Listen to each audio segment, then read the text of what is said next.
Das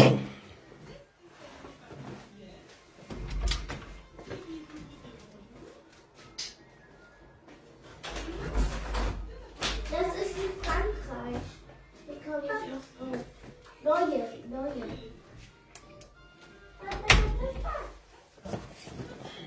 Ja. Fatima, mola fi on bula bulu.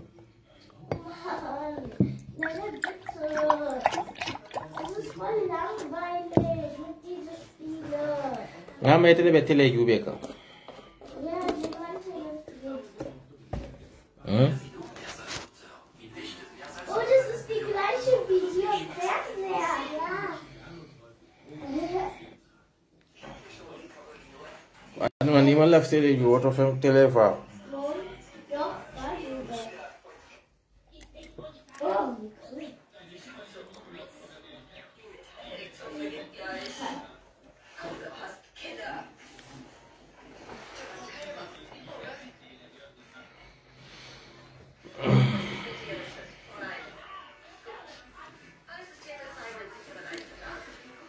Oh God damn.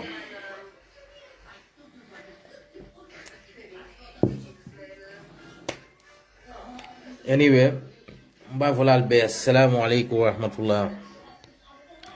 Gaya mba fula mo be juma mubarak. Be mo be kondonal tolla nal kondona. You know, feo fembe jube rola ni membe na jube rola. Mbal be kondona. Yos natal kadiamun din kedro. Membe dending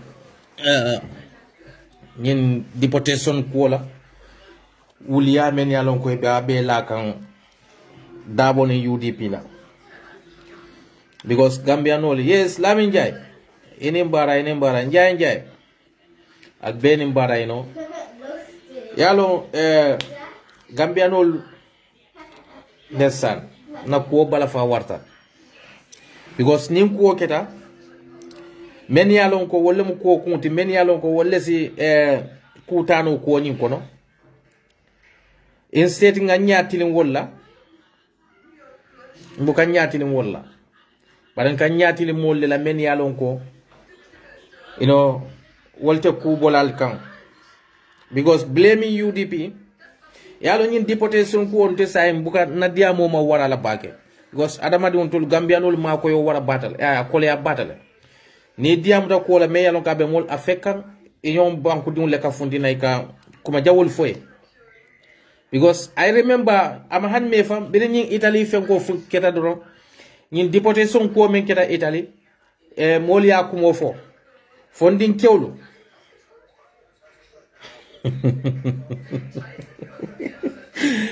for Ross Daniel Milanamba. I don't know what's wrong with you people. Let me tell you, you know, why you are everywhere when people are, you know, discussing about important things or the issues that are affecting their society or the issues that are affecting their people, you come with your spiritual things. Please, my brother, I don't know you are Frenchman or you are English, you are an Englishman, but nobody needs your spiritual things here.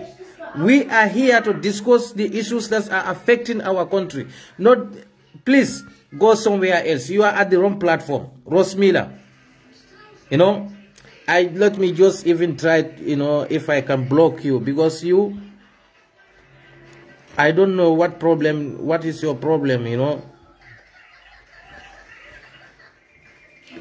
These people everywhere, they are there, I'm spiritual. Go and help your country. You know, come and be me for Kandro.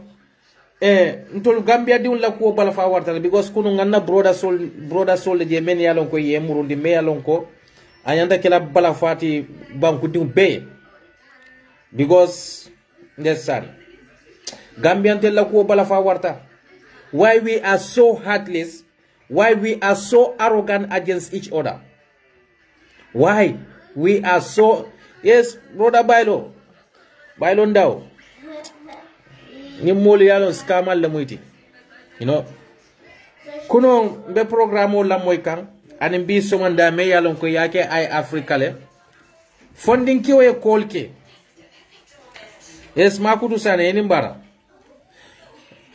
funding ki o kolke atodum ay Africa ako e ka nyimmel murundi jang Gambia diun jamabe je wolbe drok wa fo la Europe jando abala fa wara batale ite funding ko ite men nata Europe jang yes lamin jay juma mubarak the same to you, you know ite funding ko men nata Europe e nata nyinin dirola alay kayta ko sonandiye amanke la barakoti amanke la duwa jabiti amanke fenti ila ala le ya safe pour ya soto bar men fana man kayto soto foye murundi e manke criminality kadi sane muna sane kundan ko ne buka keno jawla kundo ba mati ngoy kon delle al tubindi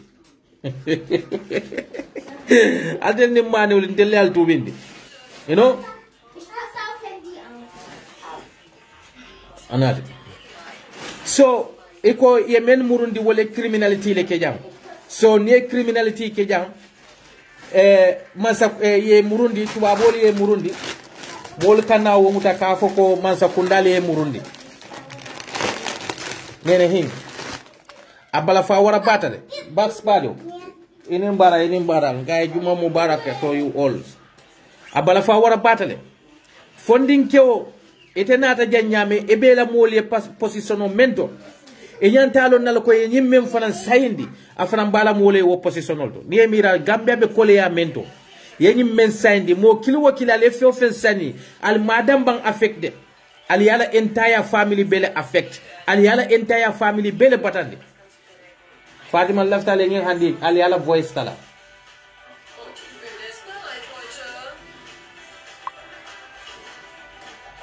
al satala no le ba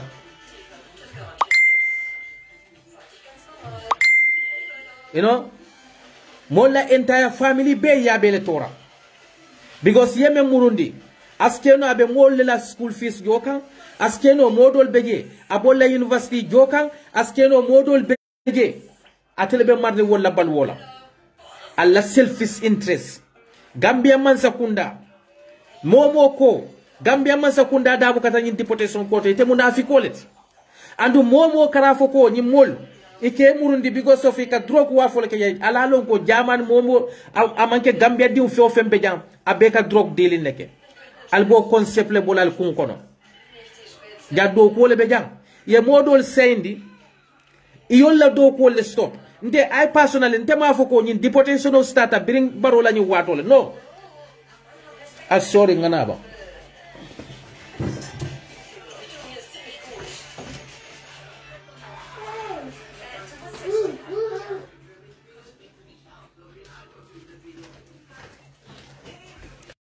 I'm sorry for that.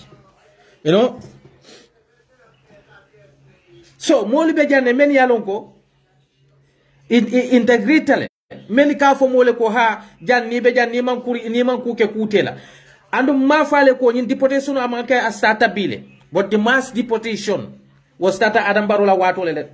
Ya jambela watola e ka mol deport len defa na freno be je me yalonko. You know, ngalon ne ko mbulu babulo aka nay yalen kata haya. Yeah, deport around 2000 2017 2016 2015 yo deport ka woja man jam o man kenyan court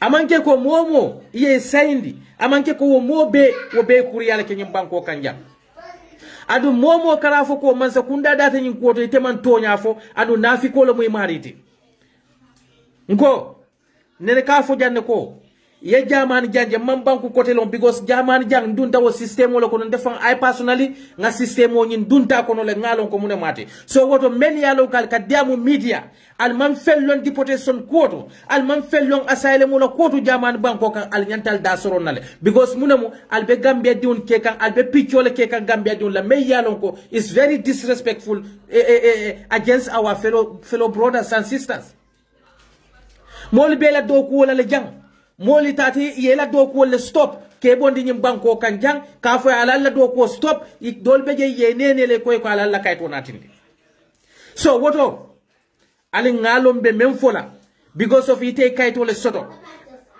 amanke ko ite ko do ke ye kayto soto do boku kilo kila be kayto nyi soto la no adamatu la haraji wote kilinti e ka understand le ite integrite le kayto dila bantel be ngalo integration ja pour jaman je ye kayto soto wala ne mo kemele mo keme o kemalo ko mo fulale ka soto through that integration. Mafoko integration o buka fenko di mola de. But wo integration of na kadunga kono abanke mko mobele ka soto. But alinga stop na brothers and sisters mbe pentla with a bad painting, especially like those of you people, many along ko albe NPP.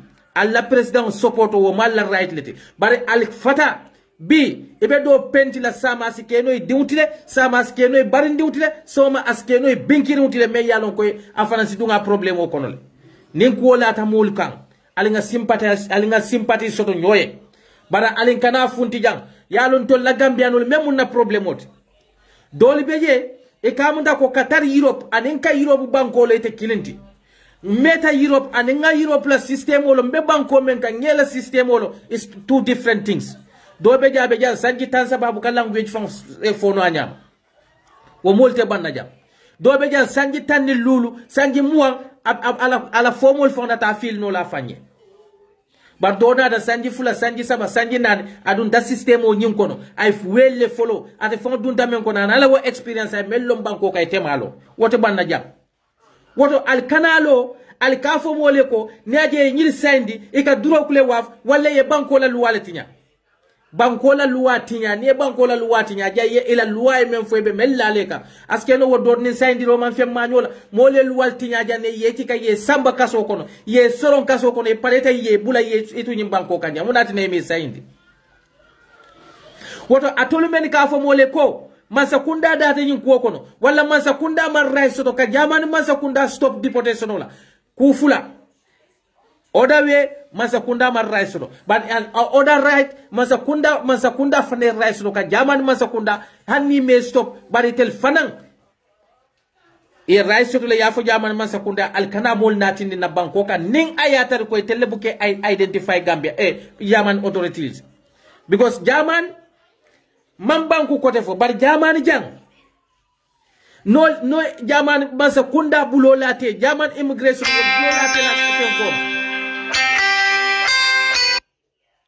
Jamani masakunda wal bulo daitela ila passporoma ila ID card ila birth certificate Gambia masakunda ma right soto ka foye ko na banku dum ati jila na banko ka masakunda mo right soto mo kana mo nene wala de masakunda mo sembo soto ka fo moye ko hey ka fo jamani masakunda na banku dum na mo nyiti even don na passport babulu badati jila na banko ka Gambia masakunda mo sembo soto bari ning ayatar no jamani masakunda wala jamani immigration nyim Gambia di men yalo ko be nyim banko kanje e ka passeport le jebulu wala ka ID card le jebulu wala ka birth certificate wala ka any documents le jebulu me yalo ko wala Gambia di on identify kaje ko nyil mu Gambian wolti jamani masakunda they don't even need the assistance of the Gambian government. They don't even need to consult them. They don't even need to collaborate with them. They will take them back to the Gambia without even contacting Gambians because munamu ila banku di unamu ye kaito le jebulu ye Gambia passport hani Chinese solo muti ne Gambia passport jebulu be murudi la Gambia jamani masakunda they don't need any agreement with the Gambia government about that.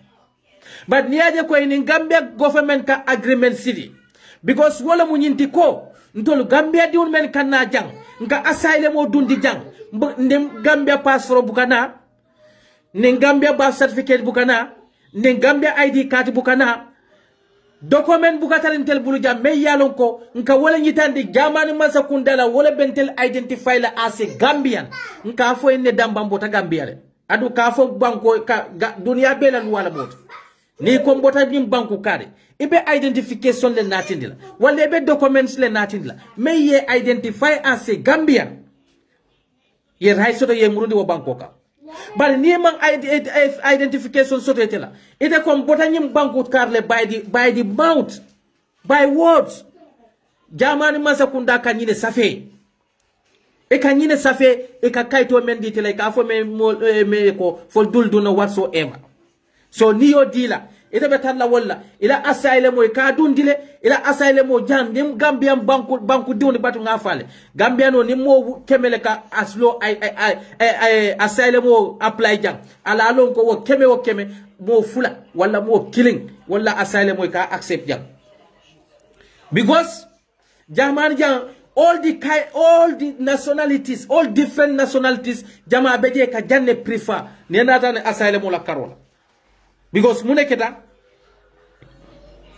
jang mol botana Suriale wal nila passport le nata meya nyitande ka fo mu Suria diun leti mol botan Libya le enem Libya passport le nata meya identify as a Libyans munaki na me murundi Libya because kelo le beje munati na mol ni Suria so passport kanna jang ibuke murundi Suria because kelo le beje but Gambiano ni Gambian documents bukana jande Gambian documents bukana jande.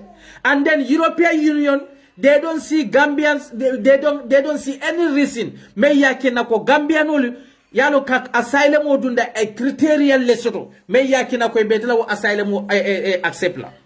So itela wo criteria sol Gambia men most of the Gambians na asylum o risino amela wo criteria no ngili ame fulfill. So ite sino le la banko kan. Because Skeleton la banko until we are just economic immigrants. Economic hardship, wolem buy na banko ka. Unemployment, kolea, doku soto balia, wolem buy na banko ka kana jamanja. Wo is not a reason kafo kombe aslo embe asylum na asylum yanta accept lal. When you think about the war countries, the countries like Afghanistan, the country like Sudan, the country like Somalia, the country like Ethiopia, na meni ka fo mole ko duro ko ko wala kina ka mol sendi al fata wuliyal nin nafiki yalma Somalia di uniya mutajang it hanni yamun duro ko le jabuli ta sendla Somalia because yalo kelole ya borendi nanje Libya di hanni duro ko cocaine kilo kemele mutabul ita sambala Libya iba soro na janne ibe watole di la bo watole la ja bali ta muru di la Libya because wole bela country ka. So ndiye wo luwal soto munati nebe Gambia di mutala wafirola ali alo Gambia di njolle mu kamen mutaja wafirola ke soro sanji saba sanji nani ke bulay be la hajo tamandika woto atuli men ka fo mole ko e ka nyile men sandi nyile kukuru ne ke banko ka nyile fenko le ke nyile dro ko afula al fani yal bula al nafiki yal bula al kanaje ko nyim mankente badiuti mola kinna ko mbenyin kawtala mbala na kite badiuti te sonna moye kallala de alinga balafa nyoye nyile ye min sandi tentemelo mbadin teti bad banku di nyo kilon la muite adu mental diamuka because of political la ko because of nyimu UDP because Gambianol alla problème momenti al katar fa kanne al be kasara kan al kaje ko nyimbe parti kadle abe men focalement interest wala Gambia din jama be je bi nin deportation kuona tatro ibe ka wuli kela ideal for where they have no knowledge about that how those things function how those things works wala munna problem ote bar danko drombe jamale ila taro jaman ja doesn't mean that you know the situation or the rule and regulation of the German's law eman fellonje woto janni be fonti la kan idia foto hande be jaman janne pour mo yalo ite be jaman janne kana tay be wuli yala le ñom fondin kewla ya ñil mel sandi be lori mo le dato ya ñim mel sandi me damban ni okuyandi ye la family le ni okuyandi why the African are so heartless Gambia no men be jan niaje ko German can need Gambia la collaboration la ñim manja aman foro bila birin jawara jamano according to Mohamed Naisise because kuno ngamo moy la ka fokate be jaman janne birin 2006 aw ñoo wuli yalla fa beke 2006 ya tarle Mohamed Naisise mandal foreign ministry ya Mohamed Naisise la foreign ministry ya wo keta jawara la taymuna ndel mu dindi mballeti te fen diamuno la bana ay koli ke ja kate be jaman janne ha ñin di manke Adam Barrow la foltite ñin kakele is one of the stupid and ignorance pour Adama di welo aka fo ko ñi manke Adama Barrow la fengote ñi kake bir jawara fo jawara la time fo jawara la mansa kunda manke mansa kunda tiba nko moro kianol ntem felentirin jang yentemen je janto sinya joli e ka jannim ben na kayto sotola ben da statue sotola yen samba Guinea Bissau embassy ko mamboy la bankoka yen samba Mali embassy ko mamboy la bankoka yen kile Gambia embassy na loya ko nye kanata because mu nekeda Gambia immigration kabona Gambia kana jamani jang e kana mu ne nyinin jang birin ja jambela watu la men ka foko ya jambela watu ibuka mul sendi e man to nyafo ya jambela watu ka mul sendi mass deportation lo bukake comme ngamen fo defon na freno me yalon ko nabe ntele nabe tata asylum o claim nyola ya sendi Gambia akita ya jambela watu but wo ite ya jambe bilem no la because wo found ya la passport yo demand la passport la akika ya sambela immigration akakata kayto la nyini ya muta ya sendi ahayna siri Gambia but ñil dol tamanke wonyade ñil jama beje ni aje ko jamani man sakunda nita with the Gambians collaboration yalo munekira Gambia di ufenka asylum o claim jay buka kayta nyitandi adu meni fana ka fo mole ko ka fo ko del jama be je ka ge le dunde ka fo ko tel mu gel dal faniya kesol bula albo wandi dul to kuyala albo wuliya lalaf ko wala dango dro ka masakunda satisfy alla kuma kundan fol misilime dimu jama be jang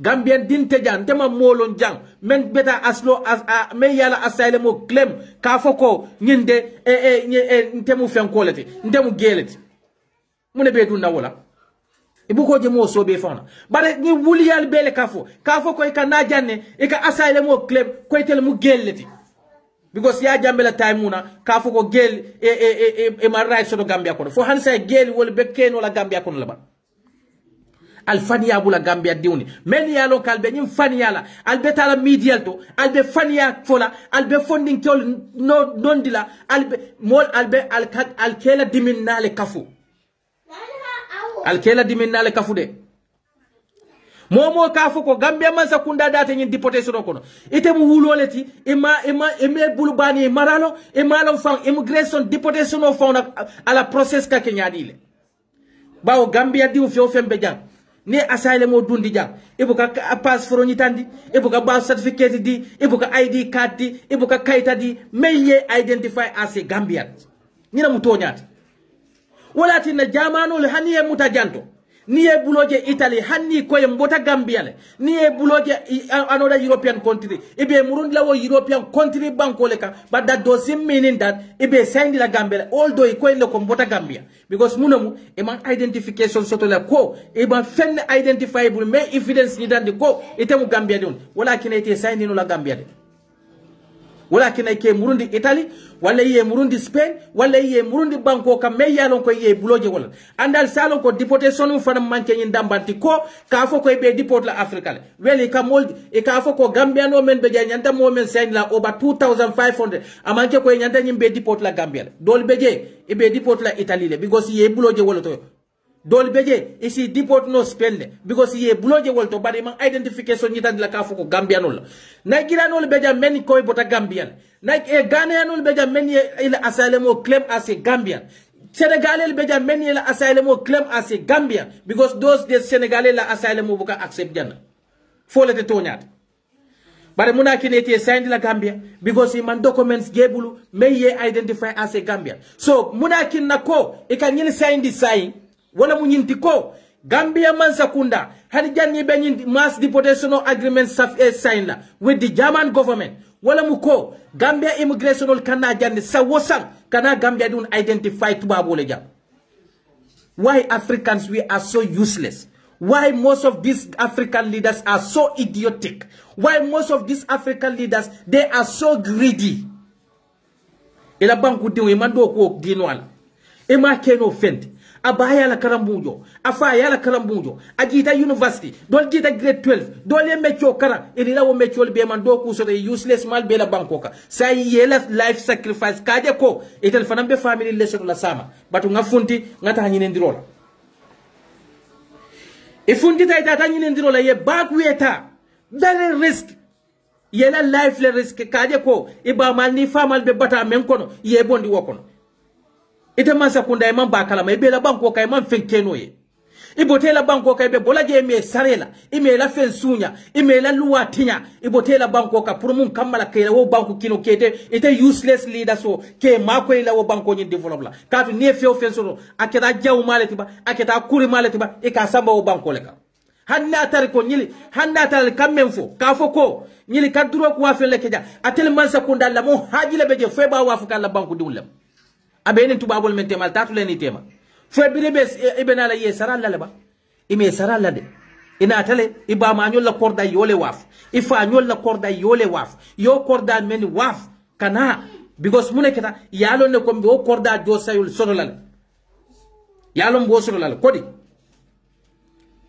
muna tinda wol botete kote ite man sakunda han say kanna o kote ke janni be Gambia diun men be Europe jay ka foko ite bo la protection o ni jaman jayet luwale soto ye democracy ye human right le soto hani la kasoton kol wala fisiata la man sakunda do kula dolti kam men soto la kasola folte tonyat janni be kasola kata do ko menna wala betata hani Gambia la secretary la joti ila malo mun ba the secretary of state house ila jole betata kada at the end afuta nyawonya be 200 euros soto la end of the month ebe kaso la nyawonya fault say wo mol bote koto ina ata tubabudu pour que bal nafa ke fal nafa e mammen keno ila banko ka ite man sakunda useless wi mammen keno ila banku duniya wo banku duniya boy koto pour kana ke ba ma nyol la jarolo sonandi ke ba ma do ma nyol la karambuni jo ke bari ndi la karambuni jo ka dindi la university jo wo be ite man sakunda mo furu ite man sakunda hammen town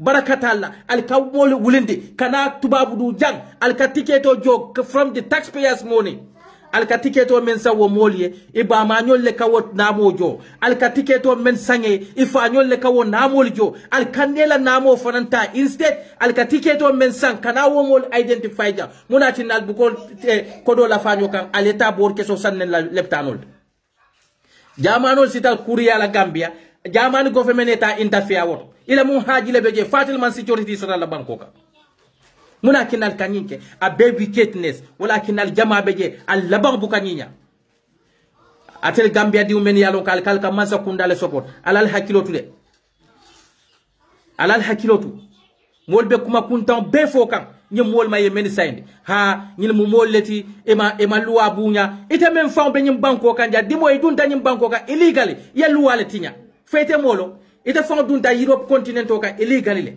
e molo e dunta visa table hani visa bebule ila visa expire muna kidai mamuru balal kafo ha ye luwale tinya e manson integrate la mo jolle be jeyta te no male karambul kono mo jolle be jeyta te no male do kudulal kono fatel yama deportation no munyin dambane dro ha ye kar muta dro ko afol fo feye asylum o dundi jang ila asylum o ya reject jamano la reject alon ko one reason some good reason be bulala wala kanya wala mu ko nim courant belas the sickness like hepatitis buka jara no Gambia andum ema fenke sota la men alon ko wala be kan control la anytime wala HIV AIDS lebela wala ye heart problem le soto wala ite fon generally e jatole man kende sa le bela sa me yalon ko ate jara no le la banko ka wodi sino dambana bakine be bulandi la jande wala ite mo moleti ye integration le ke etata 40 ila wo 40 ko ye meccio 40 wo meccio fana si fam balundu wala mo jolle ko opportunity soto ja mo dol kanaja wol ne man si class ko no Gambia ni yo samba jankara buda be mo ne keno la e man tara tora kande ba mo jolle be ja men yalon ko e buke to fon sa feno wolte to safeno la wolte fenkeno la na manke ni restaurant do ko le konoti say ni te ko wole integrity da karambu to jam mo men buka alphabeto sute Gambia kon we na jay kay ko ta jaman karambu da be mun karanno la e man dara to rakan mo dol be je wole talibe yalle ke wol ka arabo da man safeno yol natinde jamani ko bol integrity la be mun keno la ita fokol keno la because e ma long wol si mune keno jama beje ibe do ko la restaurant bar wo restaurant do ko fam wala siata Gambia minister so la jot Gambia minister useless fo jama beje buka jolle so 60,000 lo 40,000 50,000 kejo wol folet bare kamoji abe restaurant do ko ba jo ka wuli kili kemelul wuli kili keme wor boli kula restaurant wo ka mo jolle ma ko ino ala wo boli ko bari kana jay ba fala mule ha yalon nyil mu molleti e luwale tinya ite fondin ke mal balo bigo si ite aje ko ya kayto le soto bari ite o kayto soto nyame falan to fala mule ba ite o fala mule bari kaje kon tebe jamal le ja ha nte fel jamal jando nde nga nyinni nyileke ya kayto dinna ite ko do ke kayto dila do so keno la ate kayto soto la kono fete molo bari bigo si tole ke ba fut wote ndebe janna nga kayto soto itele ameda ko itele kuninta mobet itele hammo soto mobet ibe kol kela radio to ha nyile luwale tinya ha nyile ite fonata nyim banko ka luwale tinya because ini kaita mandu nyim banko ka faye saindile ha jang ikafo mo lende kon na banko bula within 1 week ibukata dulato because ite saindi nola ibe saindi nola ku kilinde la wala mun kaito jebul Gambia documents so and niyo jebuli they don't need to consult the Gambian authorities because ila banko la alla banko la kaito yoji jebul but niaje ka Gambia authorities contact because munamu ni moja ma be jang iko ine ko mbota Gambia le bari man documents ni tandila so hanni yela asylum or reject ite signed nola e ka muna fo na banko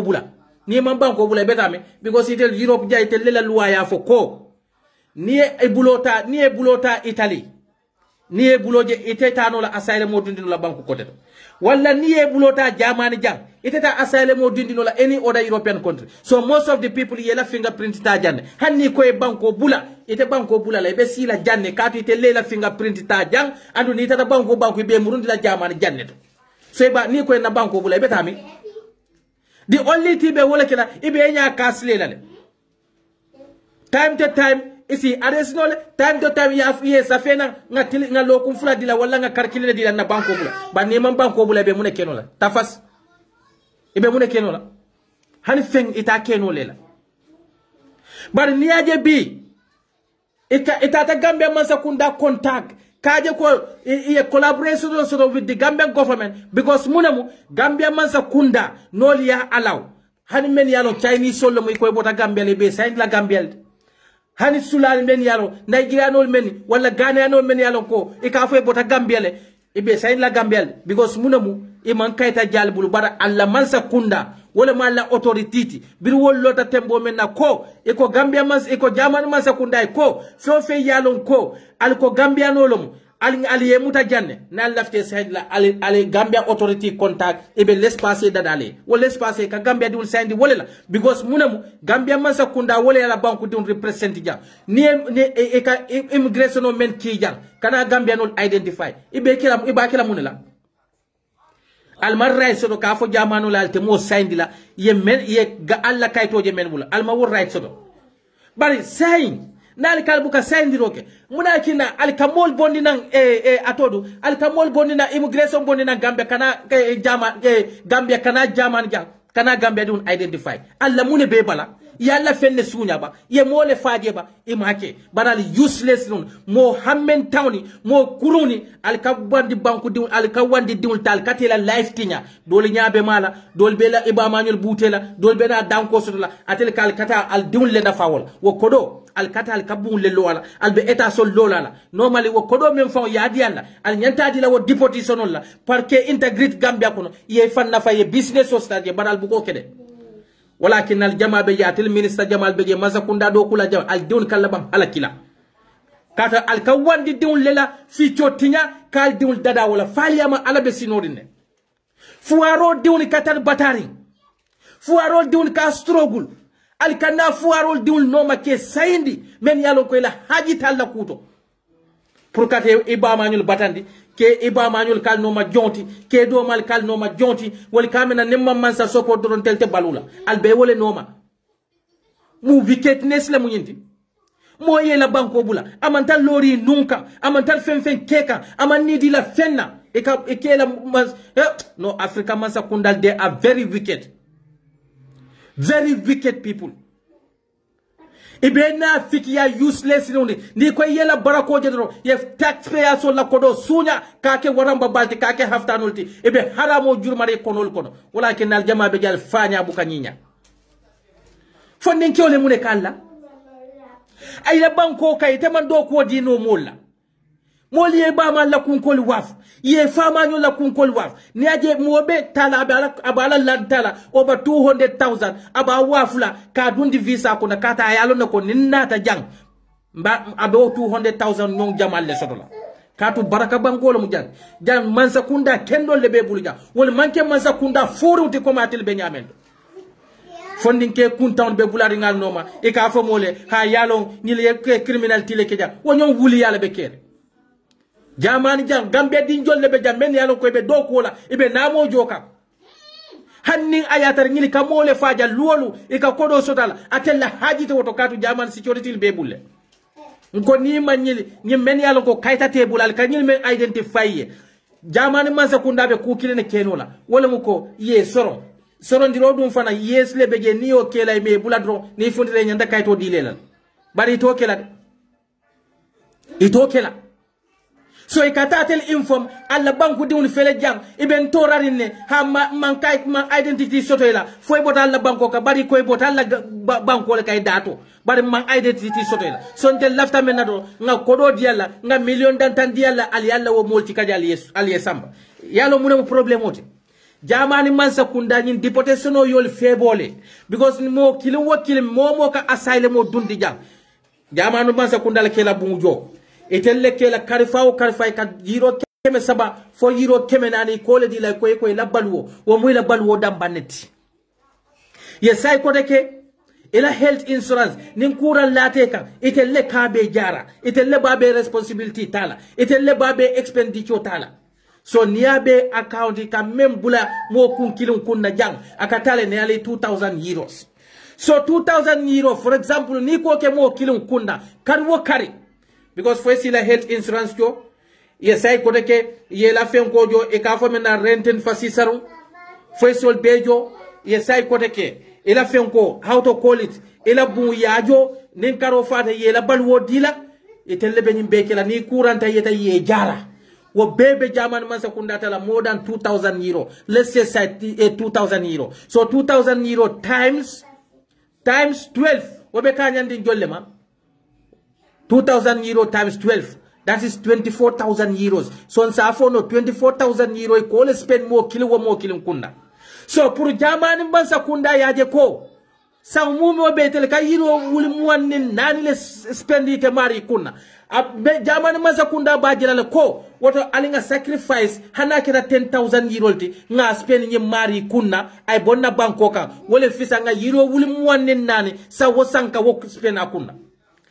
jamani masa kunda so gambia masa kuna ni ko etele mo ko mo kun 10,000 euro mbole dilalla mo tamu jolleti mo tang 10,000 euro 100,000 Gambia masa kunda kaji wojele ko big huge money na moti pour italie baral mal fangini kaba nyim funding kewol men bejang e ka mo jolle makoy wol kambe makoy wala be siala atelier nyim 10,000 oti funding ke kilo nin karo fada abe mo jolle balundila ibe man boto jolle sanna ni cordal sa mo jolle ka bisi e ka mo jolle employ kata do ko le la cordal kono ibe dindin jolle la karambur jokal me miranyim bela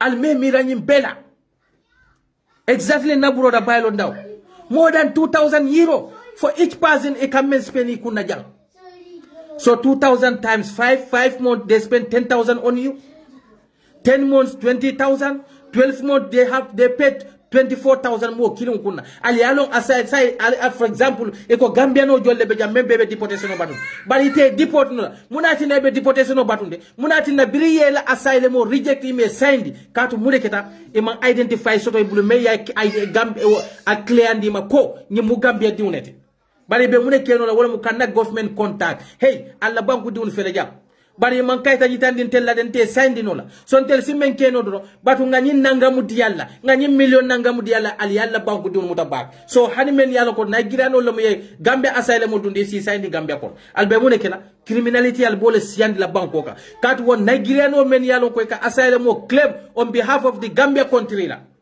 nali e sayndi Gambia ibe tarla kamfarine isalla banku dun faje yal bari muso rebje kute bolaje kata telle ya create al fanka bari useless manza kunda buke mira nyinal al benyim funding kew men bondi kan jang al man do ko dila ila haji tal kay fon lebe fam balundika e be la mol balundika al me mira wodo dola men be siral koto al man do ko dino wala men fanam botal koto al kanna wol fana noma because of chicken change to babol ka wol men dial ne mol kada si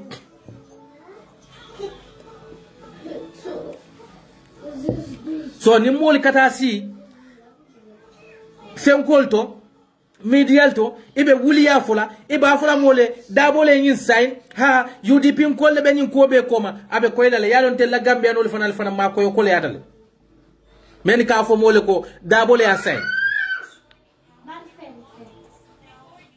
men ka fo mole ko Dabo le ya sign Dabo wata ni mansa kunda kono wati jomale since 2018 hanning ayatar for example hannatar Dabo le ya sign fo mansa kunda te was sign no nyin itel to review no la ba ita revise no la koma ba ka yitandi ko na foreign minister men meja wole yin sign bar saya ben toral le katu na banku di won men kamurna they are threat to our security our national security fo ito keno la ba albena afiki yale bulala Dabo e few men sal bin 2017 jamanol mo implementino bin 2017 ni Masakunda agreement okay Dabo le ya sign 2017 jamani Masakunda man deportation o keno from 2017 after 4 years le wol kana wo ko ni implement ite fon nyantalo nako adama di me yalo ko ila 5 common sense katama ite fon manya sona wo kumola men ba fo kale ha Dabo le ya sign Dabo le be nyimbe koma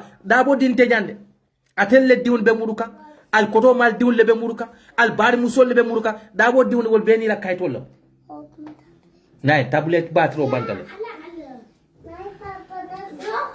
Dabo diwul be wol America kaytol le bol bulu Adama Barrow diwul le ni ya sayne munatina Adama Barrow diwul mamuru bari tebe siring e ba fula mole ha Dabo le ya sign Dabo le nyin keteng ibe fantora kay e man solutiono nyine man Sakunda me mu authority man Sakunda me right soto kafu jamanu le look na banku dinu men beje ntel bari man kayta nyitandal lantel ta fono la fo Gambia no te bari fe yalo kale Gambia kayto le jebulu ning ayatar ko ye criminality le kala banku kali sayndina bawo men yalo ko Gambia di men yalo ko kayto le bebulu bu ko sayni wo ngoy ke soronne ye wato di la sanji fula sanji saba ye bula bar nyin doni because yalo ne ko sai nyina mun na opportunity nyi Masakunda fuaro lom e man lafi ke la banku diun mako e man lafi kay fam mako la sai nga wo advantage tanga use ba ngela banku diun sai mo kuluni be deri wo momo tangara anata janne jamani jang momo tangara anata jang ani Gambia diun meeting soto ye kuriya men ka tele yalo ani Gambia di una meeting men soto yalon tel Essa Jawle bu kan tel kilije yen tel ke opposition on let ana dana sa to ja balin jam yes so ninyi Masakunda ka fo mole ko ila supporter sol ka fo mole ko ha Dabo le ya sign 2017 Dabo le ya sign Dabo e film men say 2017 Dabo bota Masakunda ko since 2018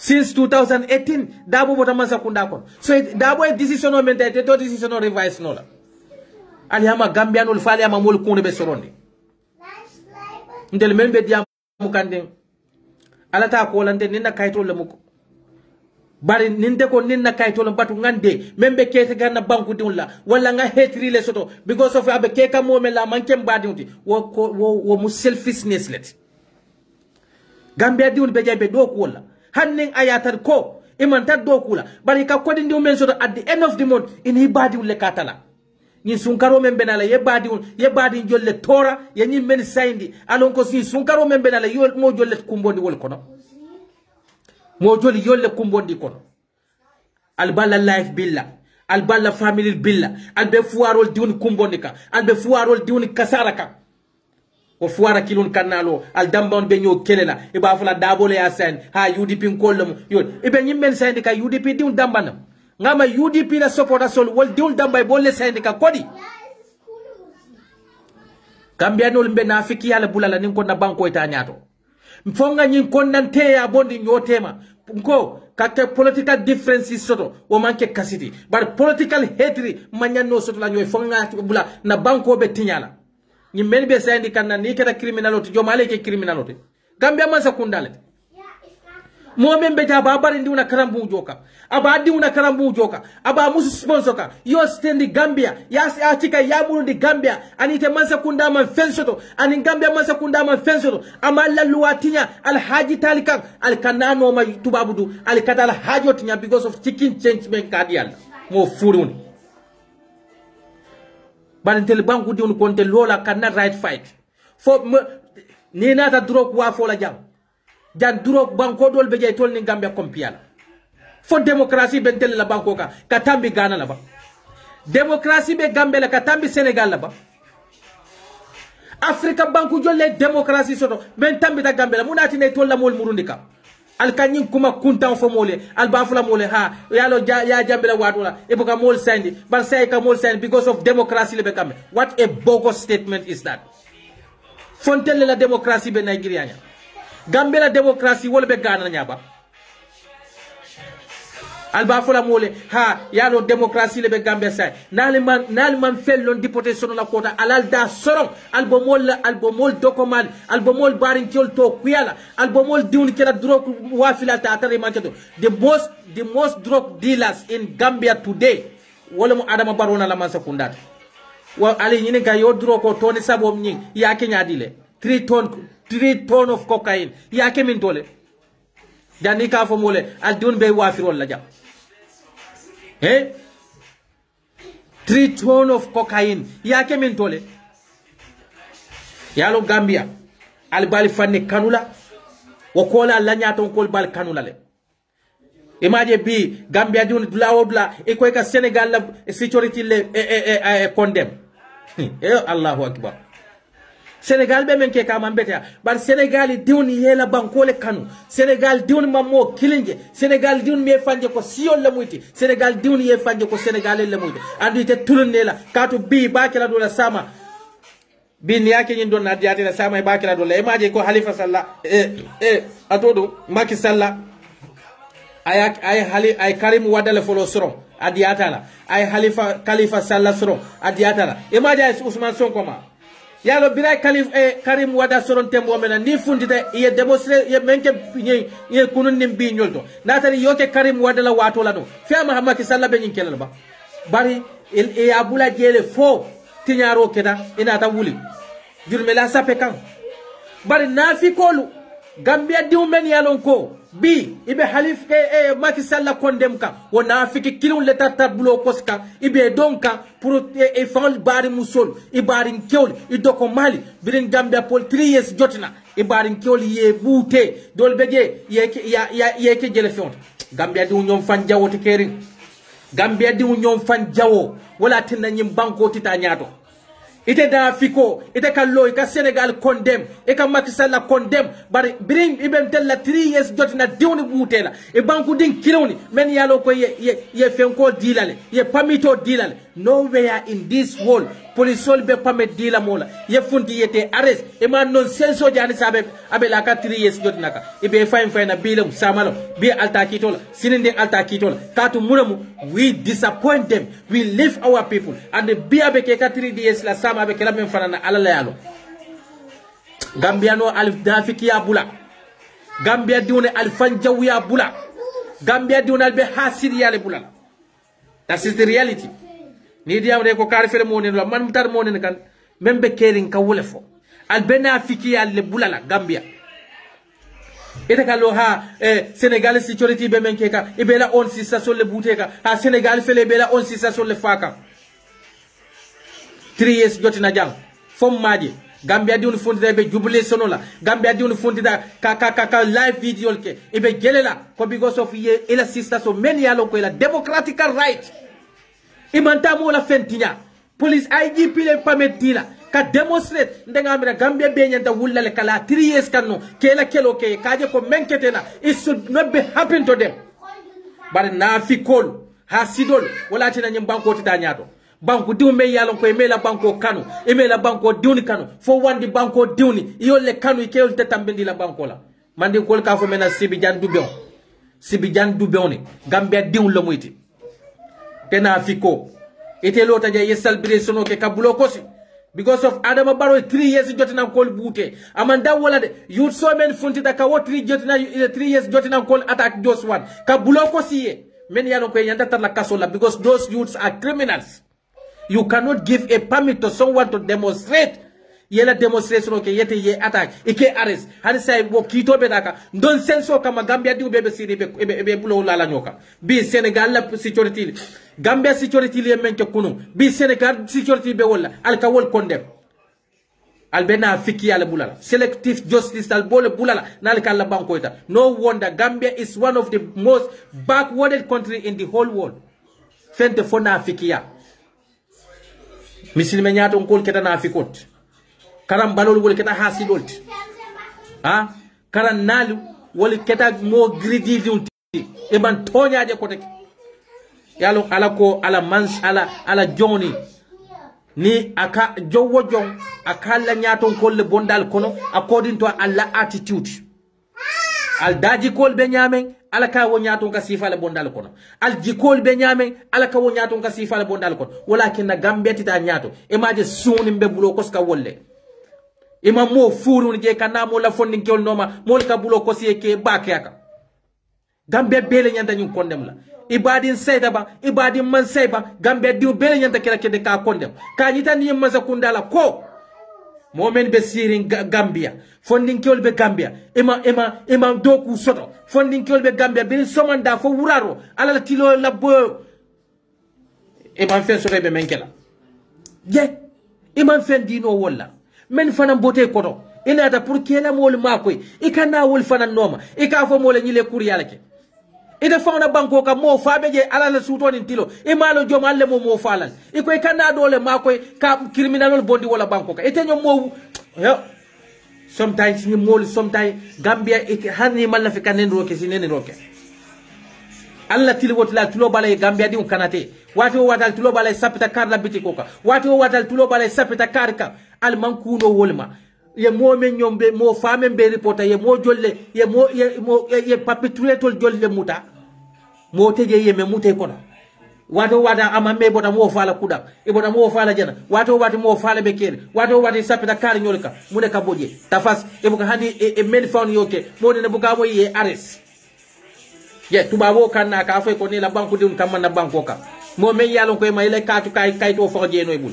muna noli yela kay to je bul wol sulate tilal ba ite hana fole yebe sayndilale bari ya foye because of sula telale pour kana ka foye ko na banku diun fele ina fiki mali wo atodo immigration police officer men kana jang idin kurumali imaje ni nata jaman police olli ibuka access sotela non to mol si be kusi fa kelalla bari munemu jaman police olli katari guide idin kurumay benay ba fole ko etela bota Gambia ete munyene en nake ba be nyaadile en na broda be nyaadile baradele mo furim balle e kata wo kuma sifa ke provoke pour sidia muye ngoy ko mo fi onde malon tele muneke alala malo nga muneke alala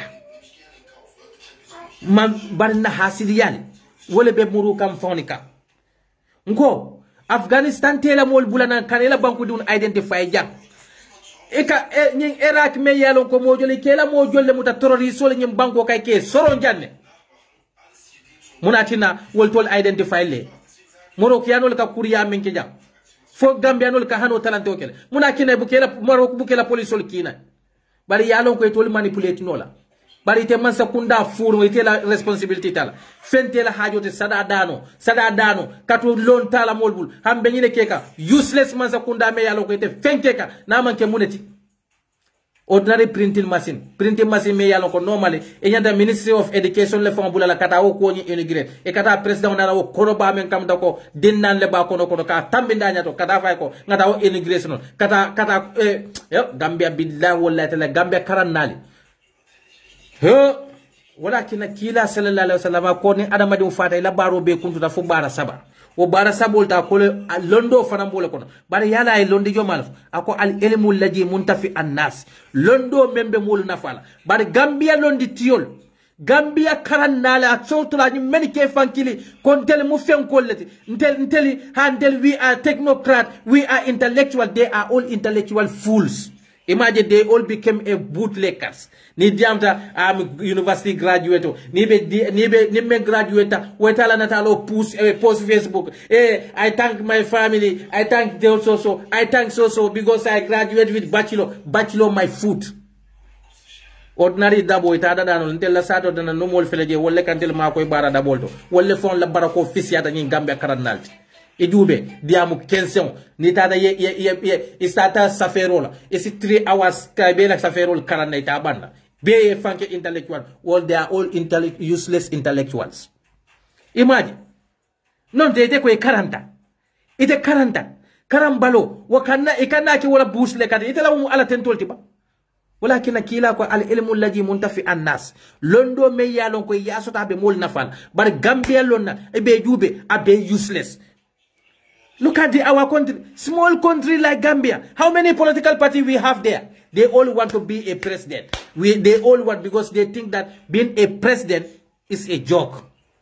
Nindindi memfengeta pram, I want to be a president. Memfengeta pram, I want to be a president. How useless. That's why Gambia is one of the most backward. Nidelata ko karantale. Ilata ko left banko sambal. Why can't you go and join the other political parties? Now made a political party only from electorate in that country. Because you know what? They don't want to work. Some of these political parties, they don't even care either they win or not, as far as people are creating a fundraising for them and they are feeding themselves from that. They don't care anything.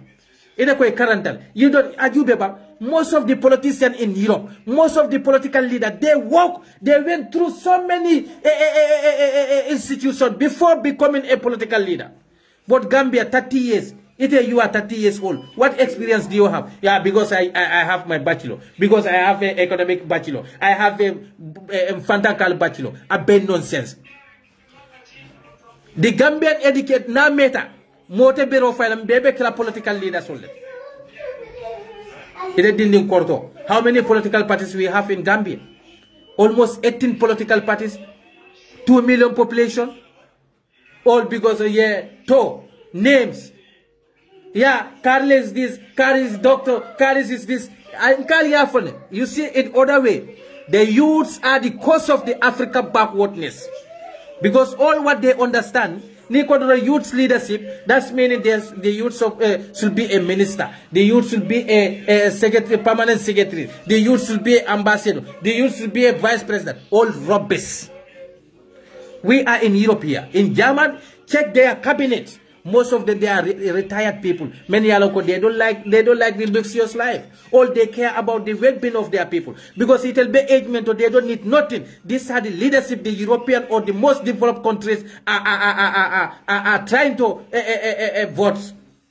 But the La Gambia, Nico Kile, I'll chance the youth solar. Fairma giving chance to the youths mean that there should be a president? Who gives chance to the youth than the German here? But go and see their leadership.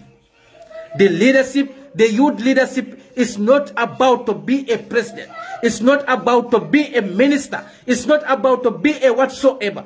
But the government should create the open environment, the fair environment for the youth, so that youth can take their own responsibility. They can create employment for each other.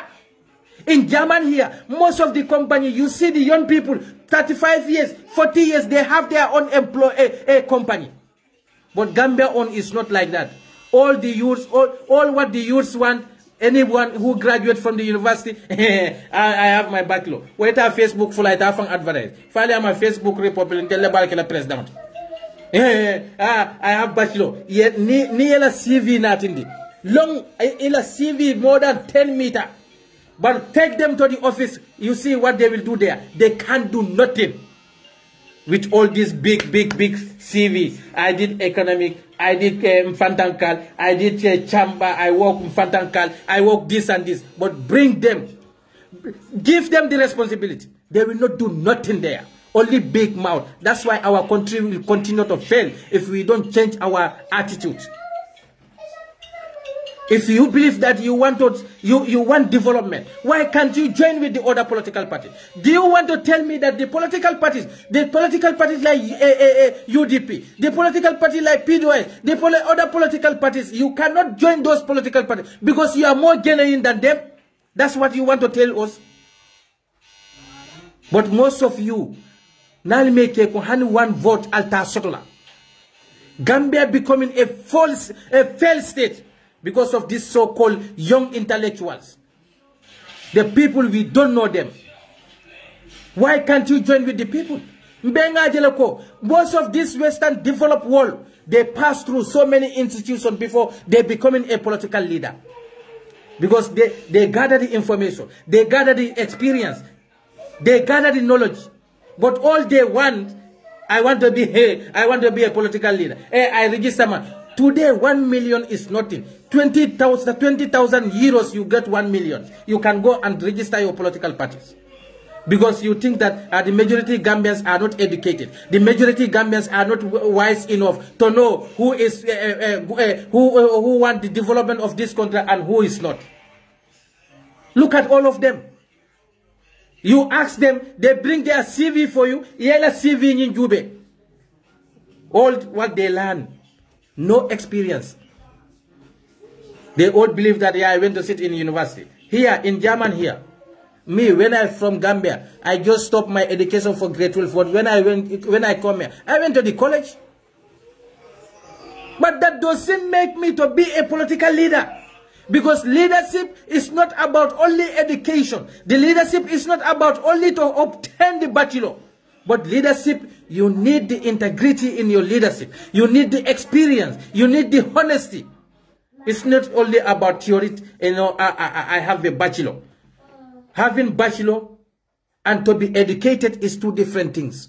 Some people, they just went to school to obtain the bachelors. But they don't went there to gather the knowledge. Well, I can today Gambia is in mess. The people just sit 24 hours in internet just to pass the exam. Huh? Look at the people who are rolling our government today. All of them are uneducated elite like Esa Jaula. Look at Dusano. Is it not a shame? Is it not a shame for the country when we can have an advisor to the president like Dusano, who don't even complete the primary school? They failed Barabu like Siaka Jata. These are the people who are running the affair of the state. Is that not a shame because of our greedy and dishonest intellectuals? When they came, they think that the English grammar, that's why the young people make Africa to fail. Even all those dictators in Africa, they all came to power at their young ages. Ibenata semboto biring funding came mal nko funding kyo kala femunela buju bajo ay musol na tende buju bajo badang kallo ka musol falin ka dum moto balkono ibol bolami from the taxpayers' money. Look at the son from the president's son from the Equatorial Guinea. How many dollars they arrest him with? How many dollars in Brazil when their people are dying with hunger? Huh? Yeah, Jambe. Gambia, we should learn from the young leadership. These young leaders, they are all scammers. Don't even care about them. Don't. Batunga fale. Ilani grammatic. Ilani English sweet word. Hey, English language can never develop a country. The language can never develop any nation. Neither development, neither no language. English language is to determine someone's intelligence. Wala ka banko develop. England, it's a little bit dunia bedan. But England man tambi German in terms of development. And the Germans, the majority cannot even speak a word of English.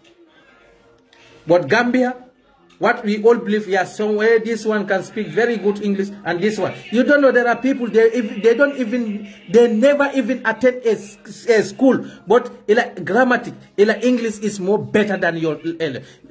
English language is just to easy communication, to have understanding, or to understand with the people. It doesn't matter what grammatic you are. Gambia, we are a sad nation.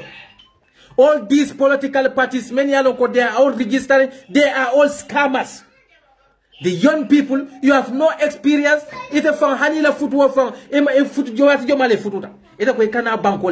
all this to distract people, to distract the development of the country, to be a scammers because they don't have self-confidence.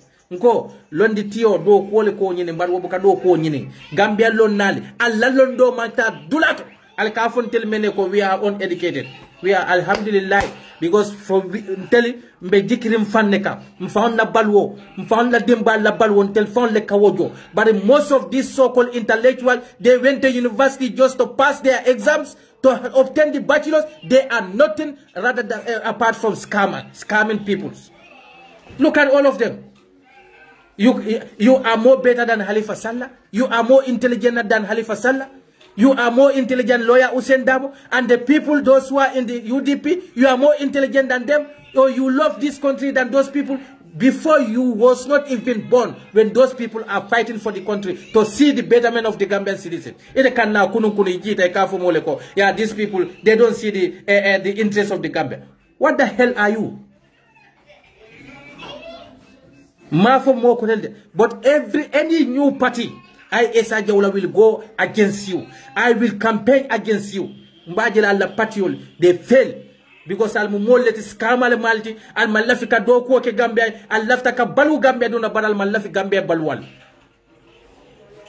al malafi Gambia balwal momo podita ngana patiolo momo podita ngana patiolo, and our country is in mess. The poor people are suffering in that country.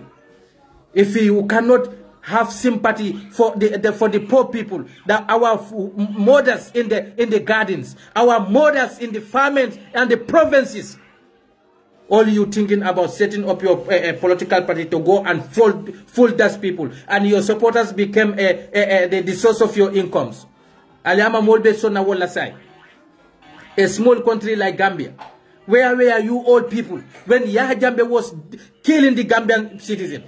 You all go away with your bachelors, sit outside, enjoying there, and nobody even know your behavior. Huh? What have we done wrong, Gambia? What have we done wrong? Moment yalonko wala nyanda bulana alfal noma bi. Kakarango alfal noma. Ngo hani yaje ko George kakelo yati munati nako nijita from the university. You need another 3 to 4 years. Yeke co-work from another lawyers. Puri ye come from them. But Gambia be ni menjida altemela ko ke babwela eba advertising ni aje do ebe Facebook ebe vocabulary bal fake ebe big grammar solve. They are fake people. All they want to win the attention from the masses. At the end, next day you will hear that they register their political parties. Nonsense. Until mafakal al mubang Gambia dunlet al be right sotole ke la political party register. Momo right sotole. But let us see our country. Gambia be tembo mento thing. We don't need all these political parties. Huh? The people are dying both day and night. The people are dying through hunger. The people are suffering. The community price are getting higher. The rent in that country is becoming out of hand. Luaseo ka kaf leko. Fuarol be batari. Mansakunda be munekeka. So young people are many alonko. We are having so many young educated people. All those young educated people, all they think about famous. I want to be leader this, I want to be leader that. Why you don't even have gather a single experience? You graduate from the university first. In German here, Nijita, Yela educational ban samena. Yale kamune foi. Emunyu komalti du bis leerling. Du arbeiten wie eine Praktikantin. Weil du hast keine Erfahrung. Du musst Erfahrung sammeln. Das ist die Wichtigste. Aber nicht fresh from the Universität und dann du willst eine Arbeitsleiterin sein oder eine Arbeitsleiter sein. Das geht nichts. But Gambia on is like this. From the university first, I want to be a president. From university first, I want to be minister. That's why all our ministers are thieves. All our permanent secretaries are thieves. They are liars. All they are doing, stealing from poor people's taxes. But I'll be alatar lagiel. I'll be ni etasul membelo kam fuaro la kodola. Al bali alla karamburjo. Al fali alla karamburjo. Pro aliye nafa. Aliyal fan nafa. Atel bukal fan nafa fena fo fuarol. Alla wo bama men kata gadi noto ila namol. Al fama al men kata seno la wala namol al kalba kila millionaire alti wol kono. Ni naflo me al bakaf kanyoma. Al bado mala falta do mala ala dam bande yalonde al solonde. Yalo ala kalena al mautiyati kum baktatan. Saya akanal kateren kulo kono anda kalena innal mautal ladhi tafirruna minhum fa innahu mulaqikum. Nin saya me yalon kal katal borlala albuka moyal albukala fi ali moyal tulola ala la wolon kal tulo balal e ba fala kar fata be young people because ala ko nga balun tarol ala ko nga do ko ke bar Gambia bi ni men be ka ji university e man lafi ka do ko ke e lafta kata si official ko fali ama kule ka soto kense al fali la selote loya dabo nyol ye kelo menke halifa salla nyol. Even though I don't like Doi, I don't but the problem is I don't hate that party, but the way their mentality and their political differences, that doesn't mean that I will mbafula ko imam banko kanu. No, these are the people, they fought for this country. It's about that universities of science. It join la wo la ye karanye noma pour ça ma ite France ke better example for our country. Imam fen kara han do ko fa make ite kanaro han left akela president. What's wrong with the Gambians? What's wrong with the Gambians? These intellectuals, they are all intellectual fools. Al-Kanaso ila English language kalnene wala. Ila intelligent bedante ne onleto English grammar. All they are intelligence abene oneto English grammar. But take them to the office. They cannot do nothing. Nothing. Apart from stealing from the poor taxpayers' money. Ajube, how many university graduates do we have every year? How many days? Every day. Congratulations, congratulations. All they believe, they want to be a president. They want to be a vice president. They want nko muna tinalte ekela ko European ol benyame alka karantubabo la university mento. Most of their young people, they want to be entrepreneurs, to be a self-dependent, but not to depend on the government. Yes, if you are educated, you have self-confidence, you have to prove to the people, but not to depend on the taxpayers' money. Ila last hope, most of the university graduates, all they want to do to be entrepreneurs or new startups, to go and find something. At the end, maybe with the 30s, 40s, 50s, it's in Emira maybe joining with the government.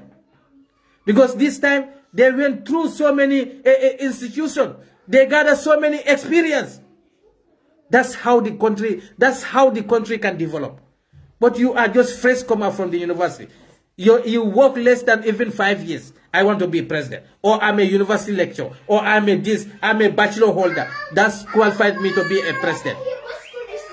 Presidency is not easy. You see the mess that we are in today because of lack of education. Because of cluelessness of our leadership. That's why we are in mess. But Gambia educated elites, they failed that nation. They don't believe nothing. All they believe, all these development things they are, this development theorities they are talking about is all nonsense. Na manke da ko natite fenkeno la. Ibe mune keno la mole. Mol ko ite alamutala. Mol ko ite do ko kela. Mol ko ite balule tarolla. Bari lafta ka balu fuarol la men yalo ko ibukela borol sotono leptanol kon. But one yalon tel Gambianul fana ne fenketal ni ngaje do mo men ka grammatic ba fenke atata yala CV natinde moli nko. Most wicked people in this world, they are educated people. Who is educated than the Mugabe? That Paul Biya in Cameroon, who is more educated than him? But because of I have CV, I have economic, I have bachelor in economic, I have bachelor in Vadankal, I have this, I have degree in this. All this are nonsense. With all your that degree, you will end up being a bootlegger because you just went to school to pass the exam. You went to university to obtain your degree, nothing else. Imagine at the end, nita position of Sakunda. All they can do every day. Nka from Barindiwe. Nka enal meke ko al hakilo to al kiyamate bayla de ando ala kale ne ko al kanamo la na fulo do mo batara yakon la taakulu amwalakum bainakum bil batila fikiko la taakulu amwala nas bi khairi taybin nafs al kanamo la na fulo do ma mankela ni yola diat Gambia lon nal be nyina la Gambia kon imagine hanina chief na justice area e be ketare ane nyaju be na justice area la all those minister of justice, all those chief justice, they are all highly educated people, but they used to dance with the tune of those clueless president. Alingata fali ama nimbanko tinyata ndil dambane ko kwa UDP rete ala man la fi konnantel naaje ko kila ka fo wate lata bakadu wa lata jasasu wala dabaru wala tabakhat alkana kamfanyo kam alkana nyo dabar alkana nyo konnanteya alkana nyo hasidiya, because alun ko hasidiya na dun da society ko ka society damage le. Yes, aka society damage le, because society me yalon ko konnante ya fati sonno mol kono imaji folete Gambia kon imaji mo men mano alko diya ko be lole ko man bar men karanta alkol mo kurun let kay alal man soti de adama diu faye to nyale noma ye fannafa adama diu faye si konnante yale bula ila comme kila ya fo nyame la yu'minu ahadukum hatta yuhibbul akihi ma yuhibbu li nafsi. Al dokilin na limani yate tembe nola, al dokilin na limani yate kamal nola, al dokilin na muslimi yate temma nola faye kanu ke e badi ye yemen kanu ifanye bari e ko do ko e fanye e tawte lafla ngani soto frek bari ba ngani yare badi we fayamira ko alamo man solete ala si kayro jindi wo bankoka ndemal la fi karla mbeta kafla karlema wo kar nyimbe toñale kande man la fi menna de bare anala wo toñabe ya kon eta takafu fan yama eta ma defana be kontan ko so la woto nyim banko be tula mesle kono nim manji ko fali fo ngan yol yele nyoye ali ngan yol yele nyoye ndemal la fi loya dabo tate wo bankote man la fi halifa salla tati wo bankoti wo banko mu Gambia diun le tati adu wo banko ndol be nyanta de naka wole dala walakin ala ko nyele ko la tufsidu fil arda ba'da isla'iha al kanan na banko tinya wallahi al kanan na banko tinya nan na banko da darin kola ala le yofude la tufsidu fil arda ba'da isla'iha al kanan na banko tinya na banko da darin kola ala yala banko men dada man ba kalama ibe banko tinya la nyadila daji ko kuruni sunya rolu albe na fiki yalla albe konnante yalla nyine ka banko tinya na fata society kono society is damaged ita control no la ko kato munemu ya ala le soso imaje wala be juru maren Gambia moli ya ko barota kenola ate banko sambanola but because of ila hasidiya modoliye walakin ko alinga bula baro non bari te nyina tako ebe wol men hasidiya kay tenol bebe banko nyine ka andu ala ye ten wol beke alfalete nyin duniya kono bawo ala ya fo mol ne ko inni dha'ilu fil arda khalifa atel adamadu ne ngali ci kan ngali ke banko kan alfalete woto momo adamadi ye responsibility le soto nyim banko kan ebe ne sono men kan bawo kila ko nyele ko yuhibbul watan min al iman kela banko kanu abe liman yale kono alkana la banko tinya way ibe few fenke kanyi dunia kono kana molu konnante ya man beteya ni banki hakilo to konnante ya la do abela dunia tinya le bula bela alkiyamo tinya le bulu kadu konnante ya le kamo bula mo fala konnante ya le kamo bula dabarola konnante ya le kamo bal faniya fola konnante ya le kamo bal bula haramu ku kewol wata lale hakilo to woto nyim banko bi na tinyata man tinya UDP diun dambay nyim banko na dadata aman dada UDP diun dambay woto al konnante ya baltema al yalo ne ko baro ata sambanola aman Gambi ama londo soto a hakilo tala mota koma men fana sa hakilo diala bawo lonnal kamen fa Abubakar Sidiki biri yata misilmo la nyaton kaya ay muna foye akoy ko you choose me as your leader. I'm not better than any one of you. If I did wrong, give me your support. Set me on a right way. When I did good, give me your support. Leader come maten, but leader me yalo ko kutu kata. Ate amira leadership beta tanata wala mu county. Nko make weke. Wala lafta men mbole domola. Nyin domolo te fent. Ala ko nyele lata tabi ahwa dunya. Al kanal la dunya ni dial nama. Alla ni dia, alla dunya ni dial. Al kane noma. Niye ni dia no ma setan be kutlela adu ala ko nyele ko setano mal jawolati fataqiduhu adwa setan mal jawolati adamadu ala mutakal jawolo albe kon nante yale banna wo banko ka ne aje be nyin dindim pojo fe wultado nganna patilo fe wultado nganna patilo because yalo konnante ya wala siata banko ka banko manke kankilinti banko diun malla fila banko eta nyato bar banko diun be nyo kelol nyo kelo be banko men ka wo betano la nyato nyaadile altal diun lam sama mirala altal bar diun la sama mirala bar nyato ko men bal nyato balla na fulo kasara kay be diun la sama bedende bar wol diun wala sama bukante mira katu munamo banko be la na fulo ya be kafu nyoma ikadi musu kono ma ba domo ka banko be la na fulo ika kafu nyoma ikadi diun ikay ko takara fuarol diun katela ikonkoto fuarol diun be lulin sada silandala be sada danika ita ka wul kemoti kay kadi ediuna banko bela na floro muna wol lawo diun data university na fala ni ala me mantabe e bebe da ke kam dolomin nani wul ya folal Gambia minister joli men yalo ko ila minister ya ko ne yedi un karan al keba birin jawara time fo ya jambe time al kedi un ma kam moy ba ita kala fenti ndela yafu ita kala fenti bawo ala ko inna Allahu tayyib la yaqbalu illa tayyib ala mu mansolti manso men be seneyare abuka femmuta mente seneyare woto ali fensenul domo ali fensenul kala fabilil kunna nyen dunia te bayla de ay stejam nyen dunia te la banna de es cook mal speta ate bayla de nyin dunia saya nyi ate bayla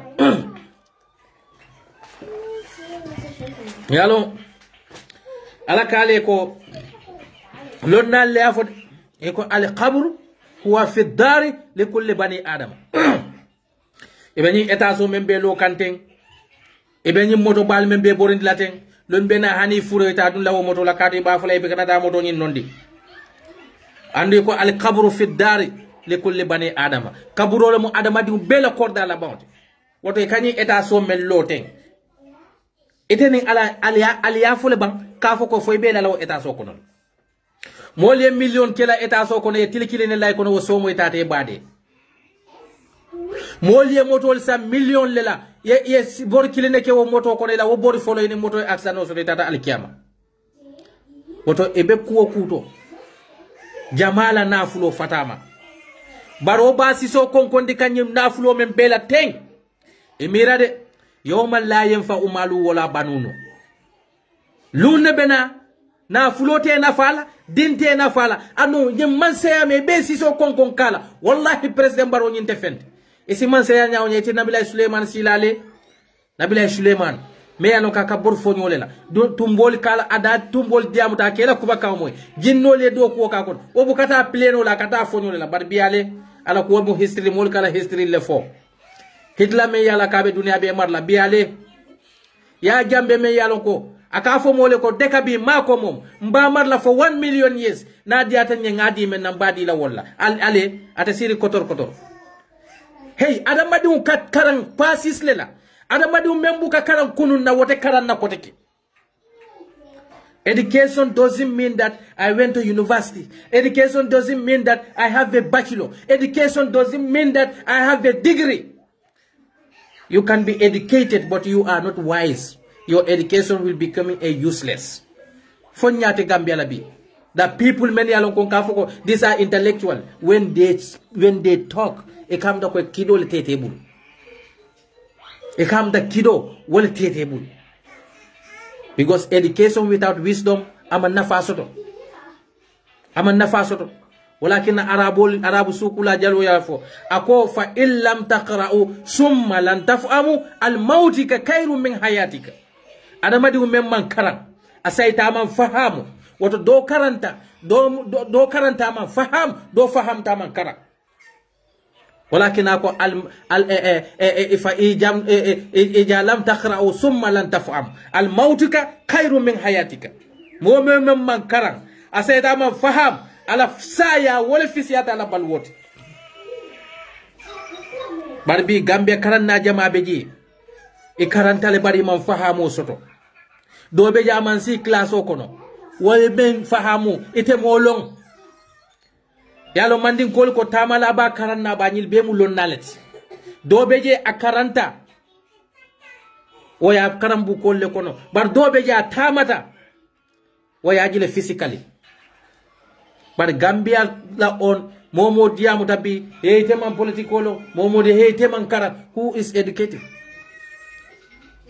ni yelondo soto anyanta reflect le la behavior to ni yelondo soto anyanta reflect le la character ko ni yelondo soto enyante la society na falal bar londi society tan na fantan na fata londo la walakin kila ko al ilmu alladhi muntafi annas londo membe molu na fala bar Gambia la ko mbara falti de ngi men be yalon ko e badata hoslo la Europe na e kanebe patio loka they are all scammers ntele yafo never trust them. Gambia, we still learn from the young leadership. Momo Kafomole, we need young leadership. Afaiko, you are the enemy of the Gambia. Jawara Bena, according to, I was young. Almunema Nkafarakela. Jawara Benala is less than 50 years. Sanjimu Konondo. Ayola Kenyaji. Corruption was rampant. Ntel mudin dun letile. Barin kamme moy. Anai kata kuwa dolke. Ya Jambe Nata with age of 29 years. So Jomale Bafula Gambia man young ebuka leader ebuka young people ebuka empower. Huh? 29 years when Ya Jambe came to power. At the end entamunila kake dictator. Astata ka luxuous sion borinde. Astata ka boto balsang. Korda keme moto keme ni fembe mo membul ayo bebo mentol ni tebe na la faculté te bul ibu ke mire la al kamera because ni be o place te kam ta ko te fala ko tek. That's the reality. Yeah, but no fanan fela nata with the age of 50 for 51 for 52 han say ka fo mole ko e ka fo mole ko ha yalon we need young leadership.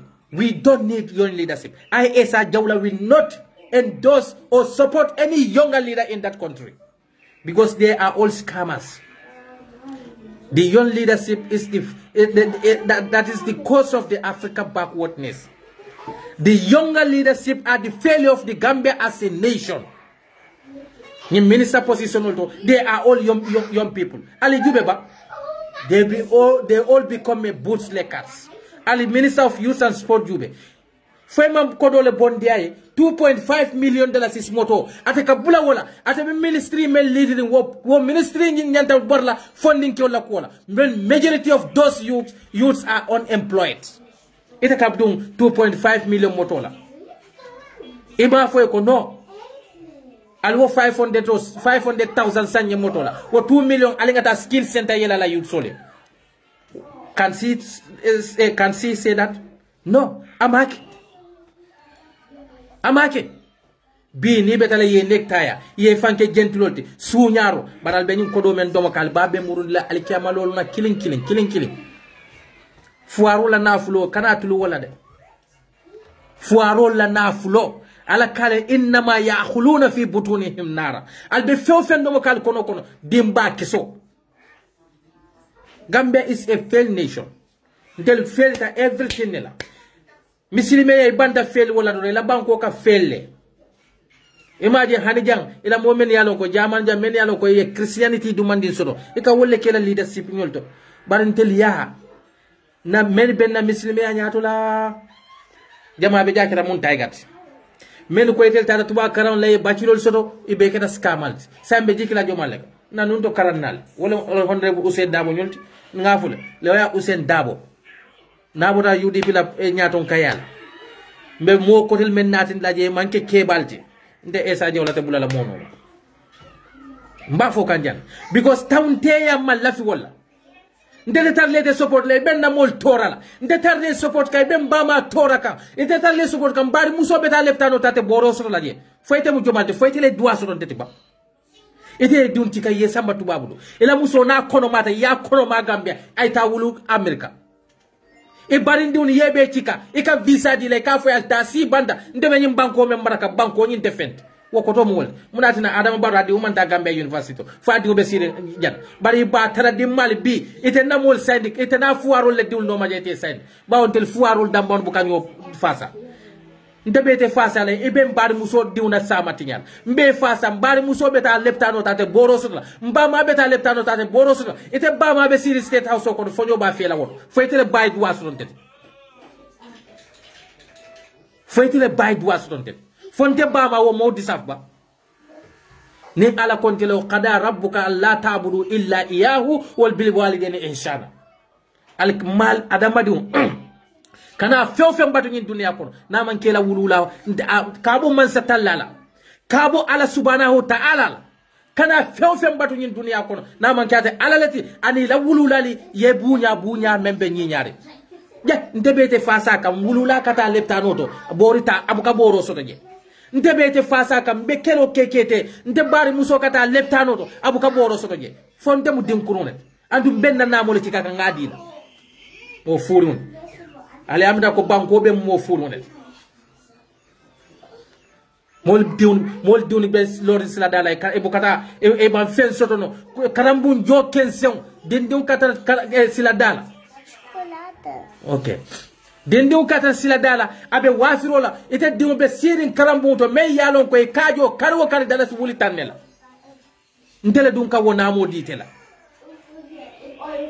mbe kuriyale bulala nyola mbe tawnte yawle bulala nyola ninko banko nyeta saya wote bayla den kaltulo bala alal wole ba fula nyi kar e kar bandal al nyabala lolu facebook mol ba fula nyoy ha al munne man kafar kala rest in peace bidi ko lumina rest in peace a bant saya ala yo foyne al maut alladhi innal maut alladhi tafirruna minhu fa innahu mulaqikum summa turadduna ila alimul ghaib wash shahada fayunabbi'ukum bima kuntum ta'malun benatin diro kilale fenna fewfen aliya bara nyin dunya kono fewfe yado mo nyin dunya kono ala babe kito fe al katar nyin med do kala yama falte fala ba nyin eta solte fenti ila kaburo pripia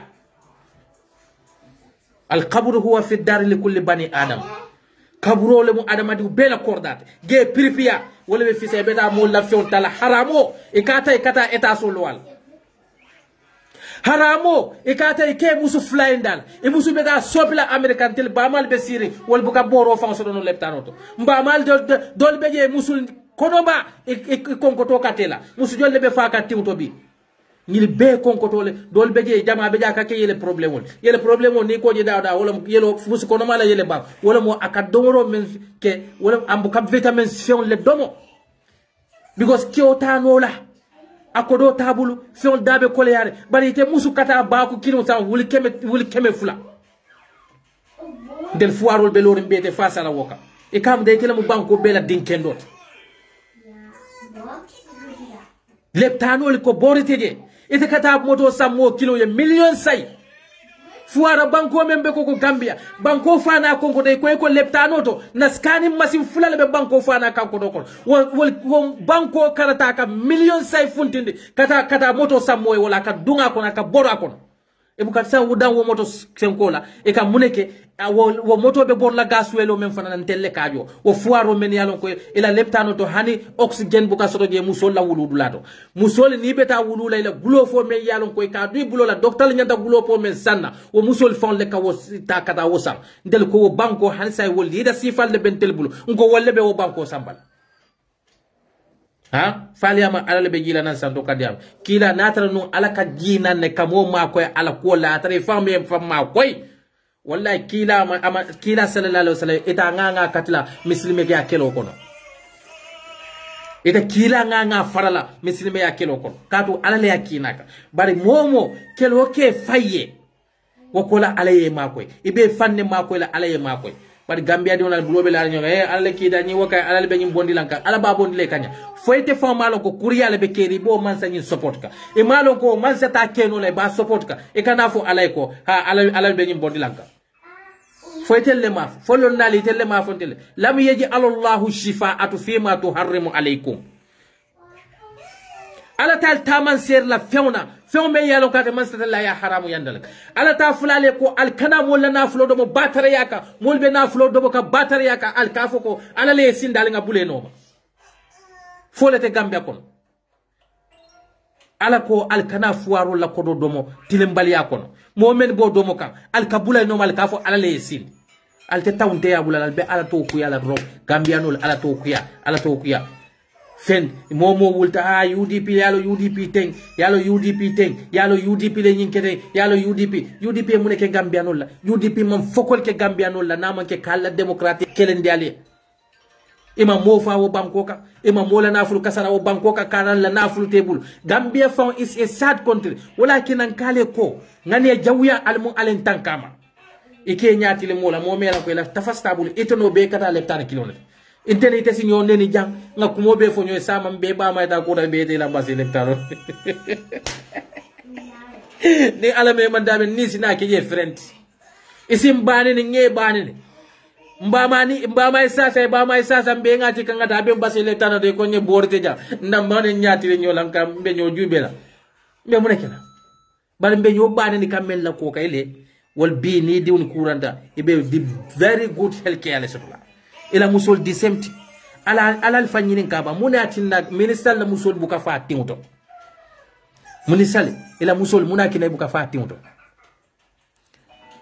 fuarol damman na musol katula fala timuto bawla nyo ila wato le sita ila wato le sita ning ayatari ila wato le sita sen sonda wala bar munatina fu ala ko momo ila luno sita te bayla bar ala kilone ko momo ye mo fa tawnte ya kono muna men ye mo le fa tawnte nyanta fula ila wato le sita wala dina ye fa bar ala ko le ne mo fa tawnte ya kono jomu jahannaba lati muna tina be jola jahannaba fa ala malo gayela sababo ke wolle mol katarena na fulo kasara la men yalo ko musol be fa kan tiwto yalo Gambia fonte la ko bala fa warta kewol be bor kam president noma o ke kilon la musol le kata fa tiwto o kew men be bor ka wo ministre sol noma o ke kilon la musol kata fa tiwto o ke kilon le don kata fa tiwto o ke kilon le bari don be fa ka tiwto ngamune ke alala yalo ning adama di una muslime ya ndel be jana la ilaha illa wala ilaha illa mujabjabina bayna jalika gambianul nde muslimol ko non te christianol ko non be temal malom be dame walakin ma sibo be laade na banko ka anyway be danna le janne mba fulal be biya molo maman aman sono ya nin dunda men kasla dural yal hakko boy ni ngande ni foja walla ngakuma foja me yalo ko amanke kuma kendoti al salon ko na adamadi ya kenyale mot bari ninga kuma fofa na me yalo ko kuma kendolo mabe mol na fala wala mun ngani yoti so ninga mo ninga kuma foja me yalo ko ay mol ay mo kamfa wala ay yaje ko neni rolo mudro al salih hakko bo nyala yalo ko na adamadi ya kenyale moti bari mawuli kamonen because of banku kola fonga diamu banko la kola meye la moy wassalam memma la moy wassalam ngamen fo adiata meye wolom na man dia meye isalon ko mawuli wo kama bar ngake men kama wolom ko banko ni ala tanyato because del bebe sirin jan nin don lebe sirin ja bar mbadi un lebe Gambia kono woto nen ayata ko dem banko din kendo to system o membe jaman ja nyanta wo system kino nyanto le ngan yana jaman ko e Gambia kono pour nyin kamman debe kayro men kono mfana mbadi un etar wo kono ba o kila yuno ni feo men ngani e fa nyanto ngani le badi wen bal tete sila janga every privilege to jang mawulu jang mbama taxi jojang mfama namo jojang je wal nata ka privilege din tela ka tambe mfauna banko la woto defana nyanto fi fala ngani yala na banko so walakin an kadiyam so mbafula mo be assalamu alaykum wa rahmatullahi Suleiman Jasi enen bara bakso ngal be konton feo fembe jubero la jang ngabe konton Gambian savior I greet you all so dia molum doron ko men ngafo nyamal sal hakko bonde Mr. Baylon daw nge konton ye wife konton je me mo be konton namba fulal be assalamu alaykum wa rahmatullahi ta'ala barakatuh annal badi malo men keda esa jawlat